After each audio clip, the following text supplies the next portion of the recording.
Thank you, Mr. Chairman. An in-person committee hearing would solve a lot of the issues that we're seeing today. Mr. Chairman, we all took an oath to uphold and secure the Constitution, every single one of us. Our first act as members of Congress was to take our oath of office. And please allow me to remind you a portion of that oath.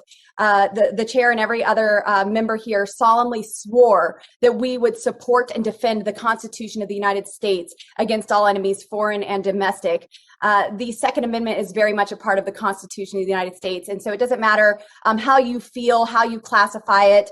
This is an enumerated right that American citizens have to keep and bear arms. Maybe some of you need to be reminded the Second Amendment says a well-regulated militia being necessary to the security of a free state. I know you don't like those words, necessary, security. Excuse me, I actually take those words back. A well-regulated militia being necessary to the security of a free state. The right of the people to keep and bear arms shall not be infringed. That ends in a period. There's no semicolon to follow that. There are no examples on when government can restrict these rights. So any clever proposition that comes after that is an infringement on our constitutional rights. As you've heard, other committees are not taking up similar rules. I also sit on the Budget Committee, and there's not a rule banning firearms from the hearing or conference rooms. How do you plan to enforce this, Mr. Chair? If there's no enforcement measures here, why have the rule? Will there be metal detectors installed outside the committee hearing doors? What is the procedure for delaying a vote as members get screened? Who is going to pay for these new metal detectors and increase security? Mr. Chairman, will you pay for this, or will the taxpayers cover these expenses? I would like to request at this time personal security detail that the chairman pays for himself for every time I step into the committee room. If this is passed, the chairman is trying to take responsibility for my personal safety while stripping away my Second Amendment rights. I don't want a security guard. I want personal security detail. I need personal security detail to protect each member that requests it. House leadership has proven that they believe they need fences lined with miles of razor wire because there are those active threats against the Capitol complex.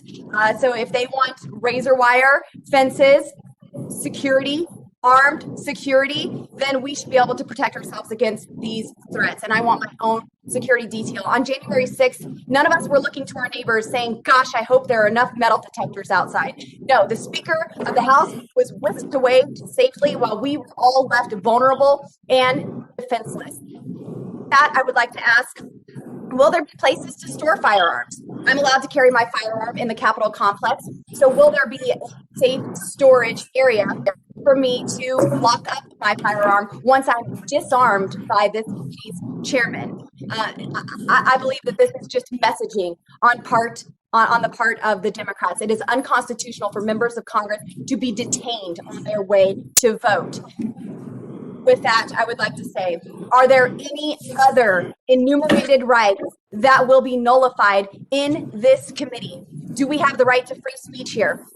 The First Amendment secures our right of religious freedom. Are Bibles forbidden in this committee? Are hijabs, are crosses prohibited in this committee? Do we have the 14th Amendment? Are we not all equal under the law here in the Natural Resources Committee?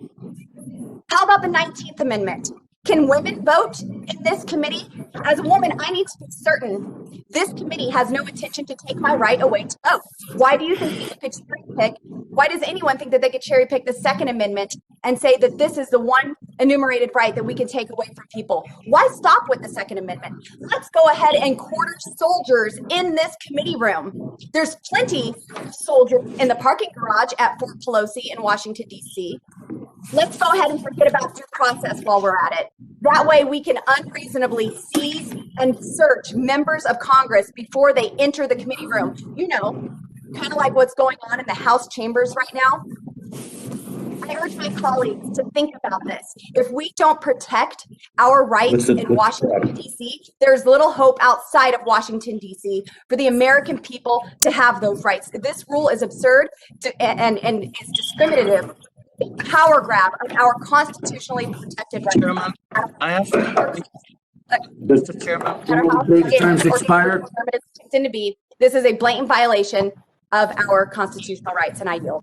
Gentlelady's time's expired. Somebody else?